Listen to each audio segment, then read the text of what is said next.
What's going on? It's Bojo672 coming to you guys a video right now. So I want to go over the Madden 20 ratings for the Philadelphia Eagles. This came out, I think, yesterday morning. I want to go over this a little bit. I definitely play Madden. I'm not a pro, but I want to go over some of these overalls and kind of relate it to what's going on with the real team than it is in the video game. But kind of want to go over the overalls and just have fun with it. So let's start with I'm going to start from the bottom, from the bottom to the top. So let's start at number 5. Quarterback Clayton Thorson, 5th round pick, and the wasted pick in this draft I didn't like too much. I think the Eagles did want to go after Easton Stick. That was the quarterback of North Dakota State, and was drafted, I think, one spot in front of the Philadelphia Eagles by the Chargers. So he's going to be a 56 overall, and he's going to take a lot of points to upgrade, which says, quote-unquote, it's going to take a lot of points to upgrade, which he's not going to beat Nate Sudfeld this year. He's not going to do much. He's just going to be a camp arm, or he's going to get cut, one or the other. So I don't know what's going on with that, but not really. He's had a really bad minicamp, a bad OTAs. He's just had a really bad offseason. His accuracy's horrible. He's got a strong arm, but he's got very, very bad accuracy. He's been picked off a shit ton of times this offseason so far, and that's really it. So let's go on to number 4. Defensive end Sherif Miller from Penn State, 66 overall. Okay. Surprisingly, I think a lot of people were surprised he didn't crack the 70s. Probably don't have to be using Sherif Miller in Madden 20 just because we have so many pieces that he's probably not going to be you can use him, but it's not going to be something you're going to want to use. But I think his 66 overall will go up a little bit. In the real life of football, he'll get some playing time. He'll get some playing time, especially in the preseason, and then he'll be in the rotation definitely with Josh Sweat and the rest of the boys.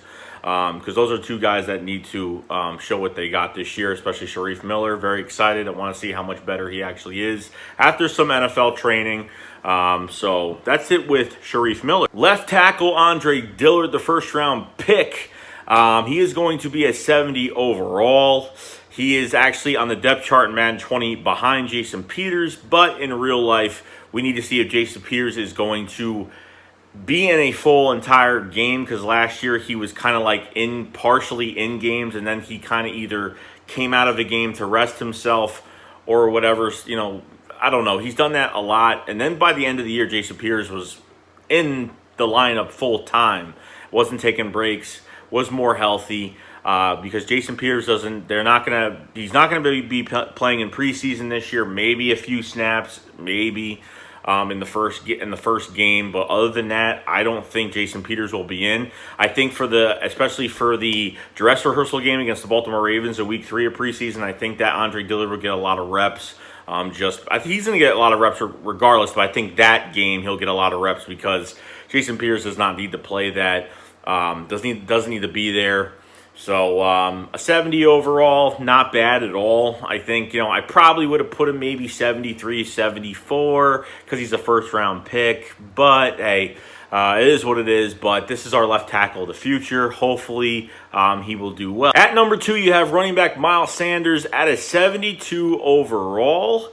I think he has a speed of 89, an acceleration at his top trait at 90. And I guess when it says at his top trait, so I guess you have to put points in him a little bit, maybe. But or actually, no, that's wrong. So that pretty much means he does have a 90. He does have a 90 acceleration, 89 speed. So that's pretty damn good. But his overall is bad. So his other stats must be horrible. Of course, his catching is probably bad. I don't know. I'm hoping maybe he's like a LaShawn McCoy in Madden 20. Maybe he's more shifty like McCoy was on those big jump cuts in Madden back in the day. But I think as of right now, he ties for second overall with Oakland Raiders running back Josh Jacobs, along with Los Angeles running back Darrell Henderson. Sanders comes with a rating of 72. Okay. Speed at 89, acceleration at 90, so it's pretty damn good. I'm liking that a lot. And, of course, Miles Sanders has not touched the field yet. Hopefully, training camp, he starts. and we can get this thing going because we need this. He needs to get his reps. Missed a lot of valuable time. Needs to get his reps, but we'll see what happens with that. Number 1 overall for Madden for the Eagles for the rookie class is going to be wide receiver J.J. Arcega-Whiteside. Okay, and he is a 73 overall. And when I'm reading here, he is the best rookie wideout, but he placed 4th on the list behind N'Keal Harry, DK Metcalf, and Marquise Hollywood-Brown. So that's not too bad at all.